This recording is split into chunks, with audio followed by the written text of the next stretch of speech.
पन्हाळगड, दिंडी दरवाजे, महाकाय प्रवेशद्वार, तोफा, इथल्या मातीच्या कणाकणात शौर्याच्या इतिहासाची गाथा. शूरांच्या पदस्पर्शाने पावन झालेला गड, रयतेच्या राजासाठी जीवाची बाजी लावणाऱ्या नरवीरांचा गड. हा अवाढव्य पुतळा आहे बाजीप्रभू देशपांडे यांचा. छत्रपती शिवाजी महाराज पन्हाळगडाच्या वेढ्यातून विशाळगडाकडे निसटले याला 348 वर्ष पूर्ण होत आहेत. आणि या वेढ्यातून निसटण्यामध्ये महाराजांना महत्वाची मदत झाली ती बाजीप्रभू देशपांडे यांची. पन्हाळगड ते विशाळगड या मोहिमेवर निघणारे आम्ही आजचे मावळे. मोहिमेची सुरुवात अर्थातच बाजीप्रभूंच्या स्मरणानं आणि मग पावले चालती विशाळगडाची वाट. 350 वर्षांनंतर ही वाट खडतर, कठीण. मग तेव्हा काय असेल? महाराज कसे निसटले असतील? असंख्य प्रश्न मनात. पन्हाळ्याला वेढा का पडला? महाराजांनी तिथून निसटण्याचा निर्णय का घेतला? एकामागोमाग एक प्रश्न सुरूच राहिले. पन्हाळ्याला वेढा हा आदिलशहाला जो राग होता का अफजल खानाला मारलं आणि यांनी मिरजेपर्यंत आपल्या मोहिमा चालू केल्या आणि यांनी वाटेतला सगळा मुलूक आपला जिंकला म्हणून सिद्धी जवळजवळ 65,000 सैन्य देऊन त्याला महाराज जिथे असतील तिथनं त्यांना पकडून आण. तर महाराजांचं युद्धाची एक पद्धती होती का युद्ध हे नेहमी स्वराज्याच्या सरहद्दीवर, कारण तोपर्यंत पन्हाळा त्यांनी जिंकला असल्यामुळे महाराज पन्हाळ्यावर येऊन राहिले आणि म्हणून सिद्धीजवळला पन्हाळ्याला येणं भाग पडलं. ज्यावेळेला महाराजांच्या लक्षात असं आलं का राजापूरच्या इंग्रजांकडे त्यावेळेला हिंदुस्थानामध्ये ज्या लांब रेंजच्या तोफा आलेल्या होत्या त्याच्यापैकी एक तोफ जी आहे ती सिद्धीजवळकडे आलेली आहे आणि तिचे गोळे पन्हाळ्यावर येत आहेत.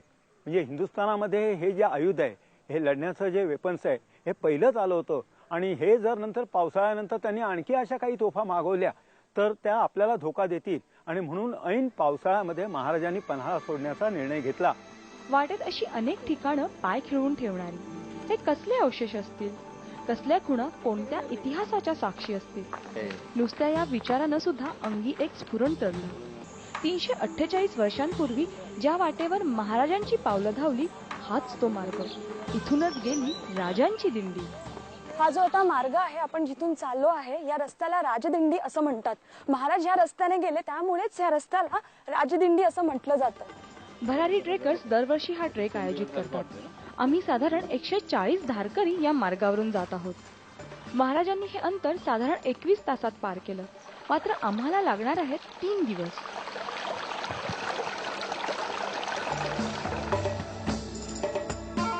आमचा पहिला टप्पा आहे करपेवाडी. पन्हाळगड ते करपेवाडी अंतर आहे 28 किलोमीटर. आता साधारण 11:30 वाजलेले आहेत आणि आम्ही मसाई पठाराच्या दिशेने निघालेलो आहोत. महाराज जेव्हा निघालेले तेव्हा रात्रीचे 10 वाजले होते. हा पिछाडीचा बुरुज. महाराज या मार्गानेच निसटले आणि मसईच्या पठारावरून विशाळगडाकडे रवाना झाले. मसईचं पठार जे आहे हा प्राचीन ट्रेड रूट आहे. राजापूर अणुस्कुरा घाटातना येणारा जो माल आहे किंवा त्यावेळेचे जे घोडे वगैरे आहेत ते त्या बाजूने यायचे किंवा आंबा घाटातना जे काही वाहतूक होती ती सगळी वाहतूक पन्हाळ्याकडे येताना मसईच्या पठारावर यायची. गर्द झाडीमधून जाणारा एक छोटासा मार्ग आणि पुढे फक्त पठार, एकही झाड नाही. एका पुढे एक अशी 7 पठारं, जणू एका पुढे एक 7 क्रिकेट ग्राउंडच. इथून चालताना अजिबात वाटत नाही की आपण इतक्या उंचावर आहोत.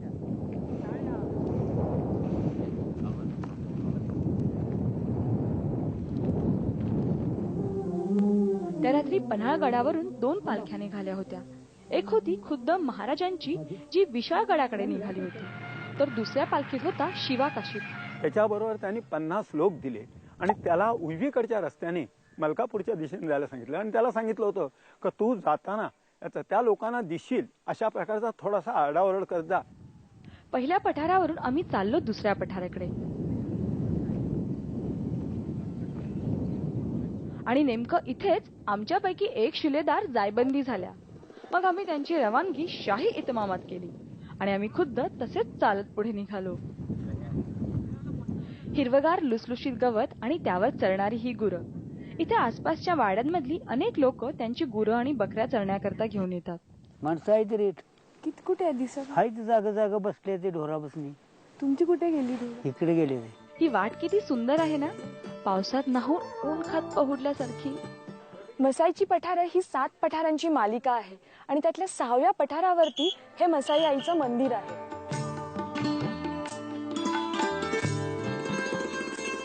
सहाव्या पठारावरून आता आम्ही खाली उतरायला सुरुवात केली.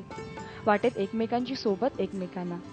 पण आता एक नवा सोबती आम्हाला मिळाला, हा मोती. पण महाराजांनी जेव्हा गड सोडला तेव्हा त्यांचे सोबती कोण होते? सिद्दी जोहरचं सैन्य होतं 65,000 आणि महाराजांकडे फक्त 600 मावळे. पण हे 600 जण होते जीवाभावाचे सोबती. महाराजांच्या जीवावरचा प्रसंग होता. या ठिकाणी कोणीही पळायला नको होतं. आणि मग असा एक संत जो जमा होता तो रायाजी बांधलाचा होता. बांधल आडनावाचे जे लोक होते ते एकमेकांशी नातेवाईक असल्यामुळे त्यांनी महाराजांनी ठरवलं का या रायाजी बांधलालाच आपण बरोबर घ्यायचं. आणि रायाजी बांधलाच्या सैन्याचा जो सेनापती होता तो बाजीप्रभू होता. अखेरीस 6ही पठारं पार करून झाली आणि मग शोध सुरू झाला जेवणाच्या जागेसाठीचा.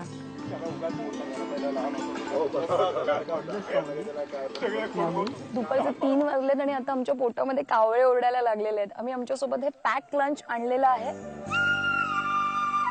जेवण झाल्यावर लगेचच चालायला सुरुवात केली. या ताई दंग आहेत भुईमुगाची खुरपणी करणार. त्यांच्याशी गप्पा मारता मारता नजर गेली ती समोरच्या डोंगरातल्या अनोख्या स्ट्रक्चरकडे.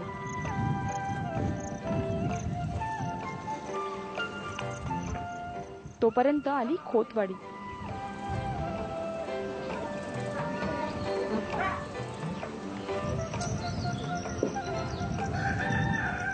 इथली शाळा नुकतीच सुटली होती.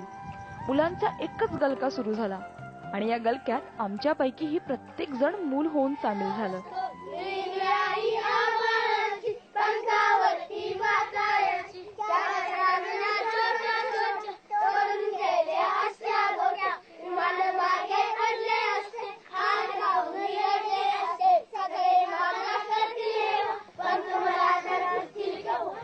ही भाताची कोळी रोपं पाहिलीत? त्यांच्या रंगांच्या छटा किती सुंदर आहेत ना. आणि बाजूने येणारा हा झऱ्याचा आवाज. आजच्या पहिल्या दिवशी आपण पन्हाळगड ते करपेवाडी हा 28 किलोमीटरचा टप्पा पार पडलेला आहे आणि आता आपण चाललो आहोत आमच्या बेस कॅम्पकडे. आणि फायनली आम्ही आमच्या पहिल्या मुक्कामाला म्हणजेच करपेवाडीला येऊन पोहोचलोय.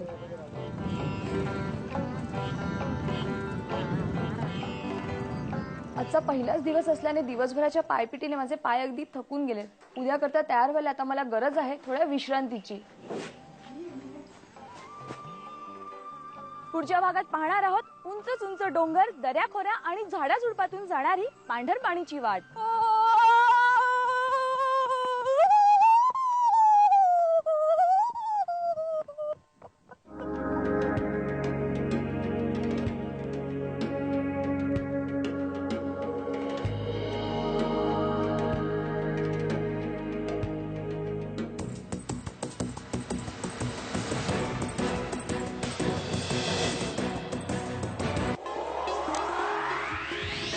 सतत जागणाऱ्या धावणाऱ्या या शहरांमधील प्रत्येक क्षण संवेदनशील, प्रत्येक वळण रोमांचकारी. राजकारण, सिनेमा, खेळ, व्यापार, कधी, कुठे, काय, मोठ्या शहरांची मोठी खबर. मेट्रो मीटर सोमवार ते शुक्रवार रात्री 10 वाजता फक्त IBN लोकमतवर. प्रायोजक आहेत महावितरण, वीज चोरीचा हटवा कॅन्सर, सुखी ठेवा घर. मिशा लाईट गेलीये. अरे लोड शेडिंगचा परिणाम. मग आता आपण लहान मुलांनीच मोठ्यांना काटकसरीने वीज कशी वापरायची शिकवायला पाहिजे. मग लक्षात ठेवा, विजेची बचत म्हणजे विजेची निर्मिती. Presenting the Indica Zeta with a factory-fitted LPG kit. Makes sense for nature and for you. So if you still miss it, you gotta be dumb. मेरी फैमिली मेरे लिए सबसे इम्पोर्टेंट है, इसलिए I change to Anchor. Anchor के हर toothpaste में है ट्राइक्लोसैन, फ्लोराइड, कैल्शियम. आप अपना टूथपेस्ट कब बदल रहे हैं? अवघ्या महाराष्ट्राचा आवाज IBN लोकमत. एक आशा. IBN लोकमतचा impact. दलितांना अखेर मंदिर प्रवेश.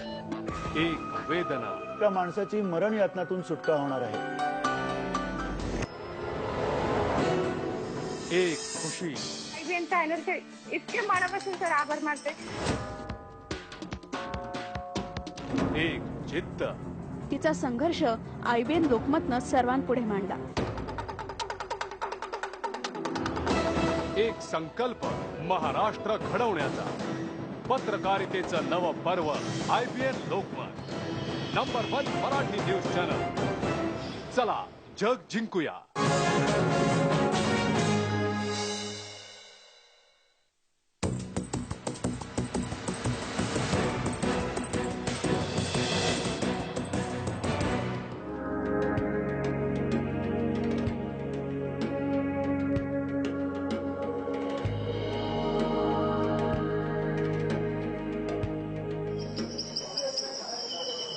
आम्ही रात्री पोहोचलो तीही करपेवाडी. रात्रीच्या अंधारात करपेवाडीचं सौंदर्य जाणवलं नाही, पण दिवस होताच जे समोर दिसलं ते असं होतं. वाटत होतं इथेच थांबावं, पण पुढची वाट चालायची होती. पाऊल उचलायलाच हवं.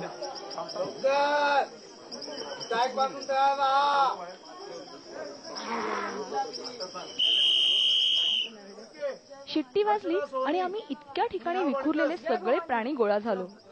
या छोट्याशा गावातल्या घरात आमची राहण्याची सोय केली होती, त्यामुळं तिथल्या मुलांना मदत म्हणून इथं वया वाटप केलं. कालच्या दिवसभराच्या मुलूक दौडीनंतर रात्रभर विश्रांती घेऊन आता आम्ही पांढरपाणीकडे कूच करायला तयार झालो आहोत.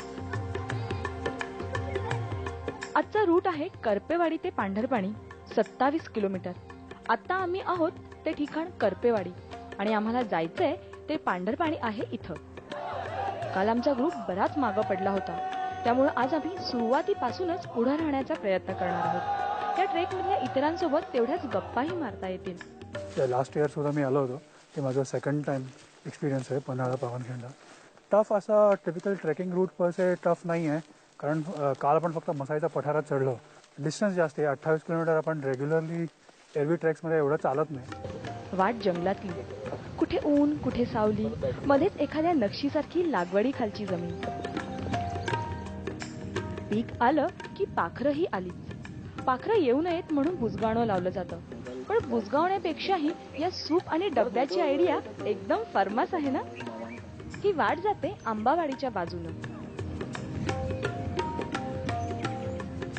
मागून येणारे ग्रुप चुकून येत म्हणून या वाटेमध्ये लाल रिबिन्स बांधल्या गेलेल्या आहेत.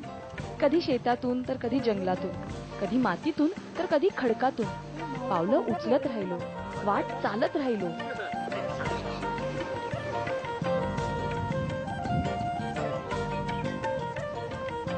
जिथं पाहावं तिथं भाताची छोटी खाचरं दिसतात. झरे आणि ओढ्याचं पाणी इथल्या लावणीसाठी पुरेसं. छोटीशी शेती असावी आणि त्यात छोटंसं फार्म हाऊस. सुख म्हणजे दुसरं काय. हे पाहिलं माझं मस्त फार्म हाऊस. रिंगणवाडी ते कळपवाडीच्या मध्ये मला हे फार्म हाऊस सापडलंय. फार्म हाऊस मध्ये थोडी विश्रांती झाल्यावर आम्ही रिंगवाडीची वाट धरली. चालणं जरा जास्तच रमत गमत होतं, त्यामुळं ग्रुप पुढे आणि आम्ही मागे. आणि व्हायचं तेच झालं. वाट चुकलो. ओळखीची लाल रिबीनही दिसेना. हुश्श, फायनली वाट सापडली.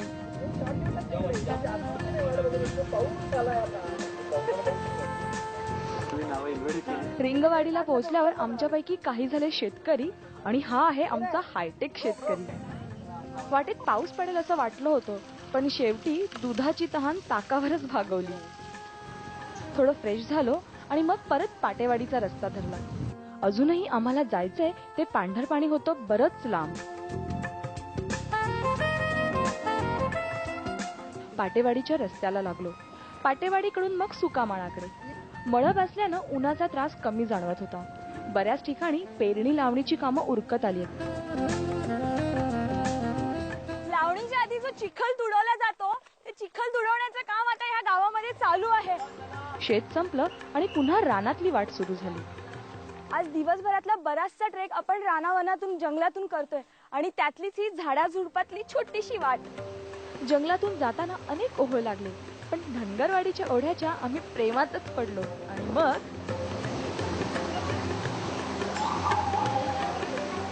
ट्रेकवर आम्हाला काही पाऊस नाही मिळाला, त्याच्यामुळे आता धनगरवाडीकडे जायला हा जो ओढा मिळालाय त्याच्यात आम्ही आता आनंद मानून घेतो.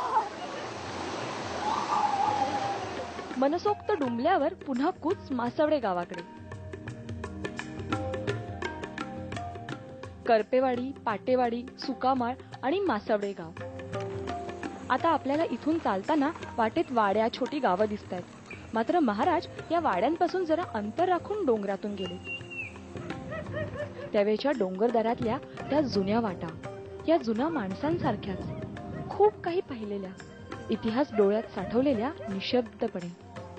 यातल्या काही वाड्या नंतरच्या काळातही झाल्यात. मासवड्याहून पांढरपाणी हाकेच्या अंतरावर आहे.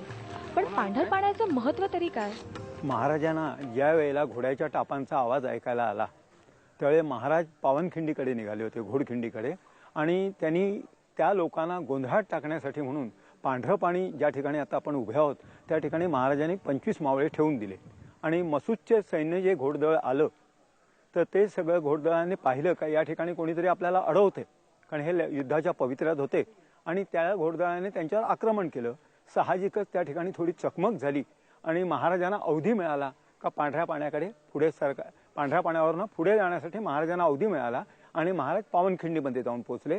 आणि तोपर्यंत या लोकांनी आलेलं घोडदळ ठोपून धरलं आणि त्याच्यात ते 25ही जण त्या 2000 घोडेस्वारांकडनं मारले गेले. पन्हाळगडाच्या पिछाडीच्या बुरुजाकडून बाहेर पडल्यानंतर 2 दिवसात 55 किलोमीटर चालत मध्ये थांबलो करपेवाडीला. त्यानंतर पाटेवाडी, सुकामाळ, मासवडे आणि आता पांढरपाणी. आणि आता फायनली आपण पांढरपाणीला येऊन पोहोचलेलो आहोत. इथे वाहत असलेल्या पांढऱ्या फेसाळ पाण्यामुळे या ओढ्याला पांढरपाणी हे नाव मिळालं. मात्र काही भौगोलिक परिस्थितीमुळे या ओढ्याचं रूपांतर आता नाल्यात झालंय. पुढच्या भागात आपण पाहणार आहोत बाजीप्रभूंनी लढवलेली घोडखिंड आणि घाट आणि कोकणात वसलेला विशाळगड. तोफे आधी न मरे बाजी, सांगा मृत्यूला.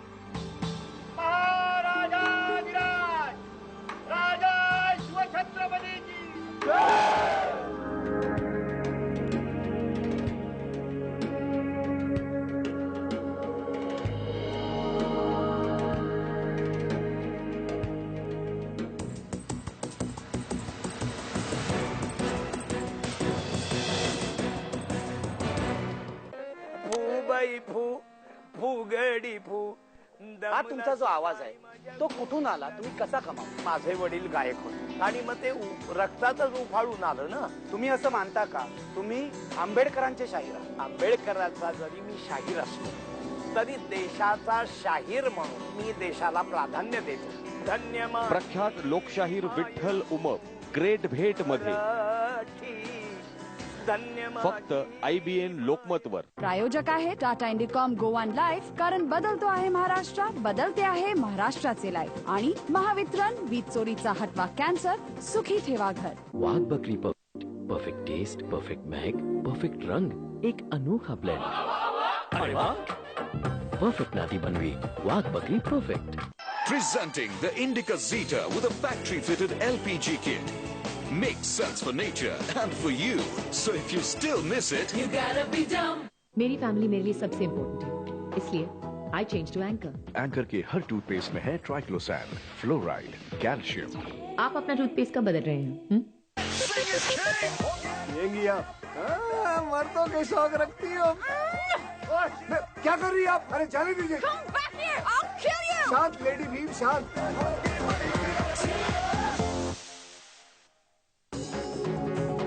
चला आपण सर्वजण मिळून स्वागत करूया IBN Lokmat Marathi channel. IBN Lokmat, चला जग जिंकूया.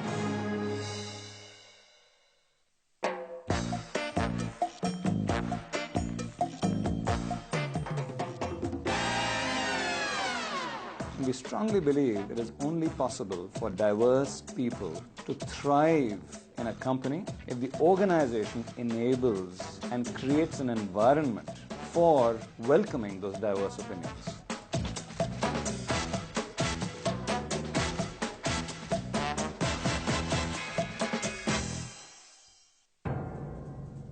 त्यांना शिकायचंय, मोठं व्हायचंय. त्यांना भूक आहे नाविन्याची, ताज्या घडामोडींची. त्याच बातम्या त्यांना बोर करतात. आपण दाखवू त्यांना नवा रस्ता, बदलत्या जगाचा नवा चेहरा. IBN लोकमत, चला जग जिंकूया. खेळांचा तुफानी झंझावात ऑलिम्पिक. बातमी प्रत्येक निकालाची, प्रत्येक विक्रमाची, ऑलिम्पिकच्या प्रत्येक क्षणाची अचूक बातमी. मिशन ऑलिम्पिक स्पोर्ट्स टाइम मध्ये फक्त IBN लोकमतवर. आपके हर सपने को मुमकिन करने, फाइनेंशियल प्लानिंग के जरिए आपकी हर जरूरत को पूरा करने और आपके इन्वेस्टमेंट से जुड़ी हर समस्या सुलझाने के लिए एक्सपर्ट्स आ रहे हैं आपके शहर. रिलायंस मनी प्रेजेंट्स CNBC आवाज मनी यात्रा, देश का सबसे बड़ा पर्सनल फाइनेंस एजुकेशन इनिशिएटिव, जो आ रहा है अब आपके शहर औरंगाबाद में बुधवार 30 जुलाई शाम 6 बजे. पार्टिसिपेट करने के लिए कॉल करें नंबर्स पर या SMS करें MYT 52622 पर, सिर्फ CNBC आवाज पर. मनी यात्रा के प्रस्तुत करता है रिलायंस मनी, सपोर्टेड बाय भारतीय डाक और Lokmat.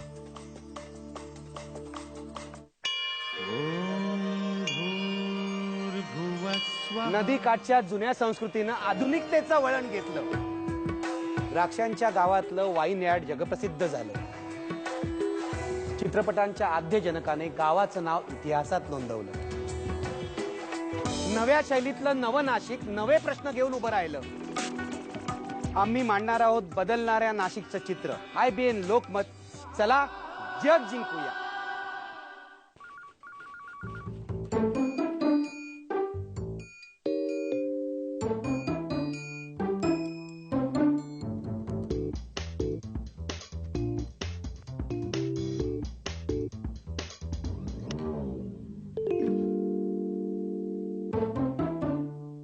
Not meeting the real recruiters? Meet over 1,000 top recruiters. Log on to jobstreet.com. Real companies, real jobs.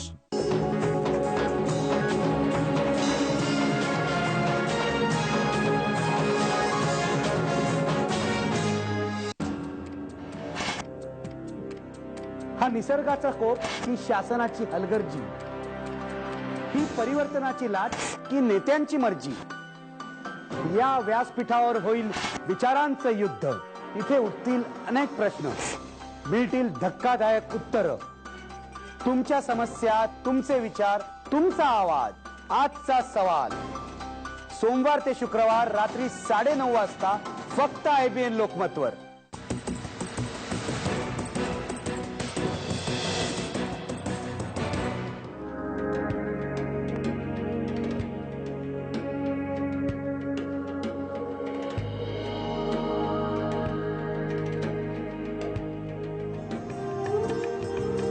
Panhalgad ते करपेवाडी, करपेवाडी ते पांढरपाणी. दिवस 3रा. विशाळगडाचे वेध सर्वांनाच लागलेले. आज आहे आपला शेवटचा आणि अगदी महत्वाचा टप्पा. पांढरपाणी ते घोडखिंड या अंतरातला प्रत्येक क्षण आणि क्षण महाराजांसाठी खासा महत्वाचा होता. पांढरपाणी ते पावनखिंड आता हा बराचसा रस्ता डांबरी बनला, त्यामुळे थोडी निराशाच होते. गेले 2 दिवस पावसानं हुलकावणी दिली होती, पण अखेर त्याला आम्ही इथं गाठलं. चिंब भिजवणाऱ्या सरी नाही, पण किमान शिडकावा तर होता. अशा मोकळ्या आभाळाखाली आलं की स्वतःच्या इवल्याशा अस्तित्वाची जाणीव झाल्याखेरीज राहत नाही. ज्यासाठी महाराज लढले, ज्यासाठी बाजीप्रभूनं देह ठेवला, तीच ती पावनखिंड, जिच्या आता आम्ही अगदी जवळ पोहोचलो. अगदी जवळ म्हणजे हा डांबरी रस्ता सोडून पाऊलवाटेने आत वळलो की लगेचच सुरू होतो तो पावन परिसर पावनखिंडीचा. पाऊस पडलेला, वाट चांगलीच निसरली. आधार घेत घेतच पुढे सरकायचं. आपण आता ज्या वाटेने खाली उतरत आहोत त्याच वाटेने सिद्धी मसूद ही घोडखिंडीत उतरला होता. ही वाट अतिशय निसरडी आहे. सिद्धी मसूद आणि त्याचे सैनिक त्यावेळी घोड्यांवर स्वार झाले होते आणि त्यामुळे त्यांना ही वाट उतरायला अतिशय कठीण जात होतं आणि वेळही तितकाच लागत होता. आणि अखेर तो क्षण आला. ती खिंड, पावनखिंड. पांढऱ्या पाण्यावर त्या ठिकाणी 25 मावळ्यांना ठेवून महाराज जे चालत निघाले ते या वाटेने ते इथपर्यंत आले. त्यांनी ही कासारीचा ओढा ओलांडला आणि तोच हेराने त्यांना बातमी सांगितली का सिद्धी मसाऊद आणि फाजल खान या दोघांच्याही टोळ्या पांढऱ्या पाण्यावर आल्यात आणि तिथे संघर्षाला सुरुवात झाली. महाराजांनी रायाजी बांधाला सांगितलं का तुझ्या 300 लोकांनीशी या ठिकाणी तुला थांबायचंय. त्यावेळी बाजीप्रभू म्हणाले, महाराज तो अजूनही नेणताय तर त्याला तुम्ही बरोबर न्या आणि मी या ठिकाणी थांबतो. महाराजांनी सांगितलं ठीक आहे. आणि त्याप्रमाणे बाजीप्रभू 300 मावळ्यांसह हे जे दिसतंय परिसर त्या परिसरात थांबलेले. पावनखिंड बाजीप्रभूंच्या रक्तानं पावन झालेली. घोडेस्वार एक रांग धरून उतरत असताना या ठिकाणी असलेल्या मावळ्यांच्या गोफणीतनं दगड गरगरले. त्यांनी गोफणी फिरवल्या आणि ते दगड या ठिकाणी असलेल्या घोडदळावर जाऊन कोसळले. साहजिकच घोडदळाने कच खाल्ली. पुनश्च या लोकांनी दगडांचा मारा सुरू केला. पुनश्च ते जीवाच्या भीतीने मागे पळायला लागले आणि अशा याच्यामध्ये जवळजवळ 4-1 वाजले आणि 4 वाजता मागून येणारं जे पिडनाईकाचं पायदळ आहे, आदिलशहाचं सैन्य आहे, ते पायदळ सैन्य येऊन त्यांना सामील झालं. आणि त्यानंतर पायदळ सैन्य ही जी वाट आहे, ही जी डोंगर आहे, हा उतरायला सुरुवात झालं आणि या वाटेवर डोंगर त्यांनी चढायचं ठरवलं. आणि वरच्या चढणीवरनं मावळ्यांनी नंतर प्रचंड शिलाखंड खाली लोटायला सुरुवात केली. आपण बघताय का या ठिकाणी तो स्लोप असल्यामुळे साहजिकच ते दगड गडगडत त्या लोकांच्या अंगावर यायला लागले आणि ते दगडांचा मारा चुकवण्यासाठी यांची पांगापांग व्हायला लागली आणि त्यांनी आपला प्रतिकार चालू ठेवला. आणि असा सुमारे अर्ध्या तासानंतर वर जाण्यामध्ये त्यांना यश मिळालं. आणि वर गेल्यानंतर आजूबाजूच्या झाडीतून सुमारे 300 मावळे आणि बाजीप्रभू या वरच्या उघड्या रणमैदानात आले आणि त्या ठिकाणी प्रत्यक्ष शस्त्रांची लढाई चालू झाली. शस्त्रांचा खणखणाट झाला. शेवटी बाजीप्रभू काही आपली वाट सोडत नाहीये हे बघून पिडनाईकाने आपल्या एका पायदळ सैनिकाला खासणीच्या बंदुकीतून त्याच्यावर गोळी झाडायला सांगितली आणि ती गोळी बाजीप्रभूच्या दंडाला लागली. बाजीप्रभूचा शस्त्राचा एक हात थांबला, कारण रात्रभर चालण्याचे श्रम, लढण्याचे श्रम आणि श्रांत होऊन बाजीप्रभू कोसळला. परंतु त्याचे प्राण काही जात नव्हते आणि अल्पावधीत अर्ध्या तासानंतर बाजीप्रभूच्या कानाशी एक मावळ्याने येऊन सांगितलं का महाराज विशाळगडावर पोहोचले आणि तशा प्रकारचे तोफांचे आवाज आले. बाजीप्रभूने ते ऐकलं फक्त का तोफांचे आवाज आले आणि नंतर बाजीप्रभूने आपला देह सोडला. साहजिकच तोफांचे बार ऐकल्यानंतर उर्वरित मावळे जे होते ते आजूबाजूच्या जंगलामध्ये दिसेनासे झाले आणि सिद्दी मासाऊद आणि फाजल खान यांना मावळ्यांशी काही कर्तव्य नव्हतं. पण त्यांच्या लक्षात एक गोष्ट आली का जो आपल्याशी लढत होता तो महाराजांचा एक सरदार होता. प्रत्यक्ष महाराज आपल्या हातून निसटले. दगडावर दिसतील अजूनी ते फलाटाचा, दगडावर दिसतील अजूनी ते फलाटाचा, ओढ्यात तरंगे अजूनी रंग रक्ताचा, तिच्यावर उठतो अजूनी मेघ मातीचा, अद्याप विराणी कुणी वाऱ्या. गेले 2 दिवस ज्या ध्येयाने आपण चालत आहोत त्या बाजीप्रभू देशपांडे आणि मावळ्यांच्या रक्ताने आणि घामाने पावन झालेल्या पावनखिंडीत आता आपण पोहोचलेलो आहोत. आणि त्याच पावनखिंडीचा टिळा आता मी माझ्या माथी लावत आहे. शरीर वर्तमान काळात, मन इतिहासात, ही अवस्था आम्हा प्रत्येकाचीच. आपल्या प्रत्येक मराठी माणसाच्या मनामध्ये असतं की आपले शिवाजी महाराज एक्झॅक्टली कसे होते, त्यांची भावना कशी होती, ते कशा प्रकारे प्रत्येक सिच्युएशनशी लढले होते आणि ते जाणून घेण्यासाठी ऍक्च्युली आम्ही सगळे इथे आलो होतो. बाजीप्रभूंच्या बलिदानाने पावन झालेल्या घोडखिंडीमधून आज त्याच मातीचा टिळक आम्ही आमच्या भाळी लावून छत्रपती शिवराजांचा इतिहास अख्ख्या महाराष्ट्रात पसरवण्याचा विडा घेऊन निघालो आहोत. गेली 12 वर्ष भरारी ट्रेकर्स असा अनोखा ट्रेक आयोजित करतात. त्यामागची प्रेरणा तरी कुठली म्हणायची? या महाराष्ट्राला भूगोलाबरोबर खूप मोठा इतिहास आहे आणि त्यातही छत्रपतींचा इतिहास जो आहे या इतिहासातनं आजही खूप शिकण्यासारखं आहे. या इतिहासाकडे जास्तीत जास्त लोकांना आकृष्ट करणं, जिथे जिथे महाराजांचे पदस्पर्श झालेत त्या त्या ठिकाणी समाजातल्या वेगवेगळ्या थरातल्या लोकांना घेऊन जाणं आणि त्यांच्यापर्यंत ह्या इतिहासाचं नेणं हा आमचा एक प्रमुख याच्या मागचा उद्दिष्ट आहे. आम्हाला महाराजांच्या सुटकेचा पूर्ण मार्ग पाहायचा होता. त्यामुळे पावनखिंडीवरून आम्ही आता निघालो विशाळगडाच्या दिशेनं. आता इथं पूर्वीसारखं घनदाट जंगल नाही, शिवाय कासारी नदीवर धरणही बांधलं गेलं. त्यामुळं अनेक गावही विस्थापित. विशाळगडाच्या वाटेवर ऊन पावसाचा खेळ सुरू झालाय. डोंगरही गाफील आहेत. असेच गाफील होते सूर्यराव सुर्वे आणि जसवंतराव दळवी. विशाळगडाच्या या खिंडीतच ते पहारा लावून बसले होते. याचा फायदा महाराजांनी उचलला आणि ते सुखरूपपणे विशाळगडाकडे पोहोचले. सतत 21 तासाच्या अथक वाटचालीनंतर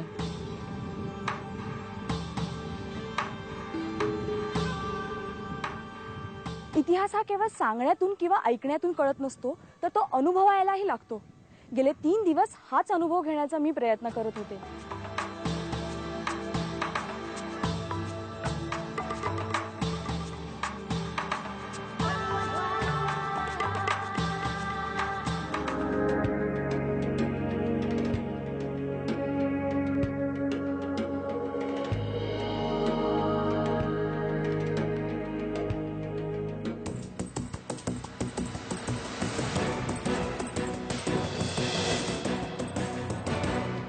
आप अपना टूथपेस्ट कब बदल रहे हैं?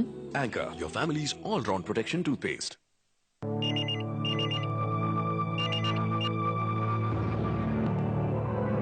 बघा. अरे बापरे, स्विच ऑफ करायला किती वेळ लागला असता? कसं होणार?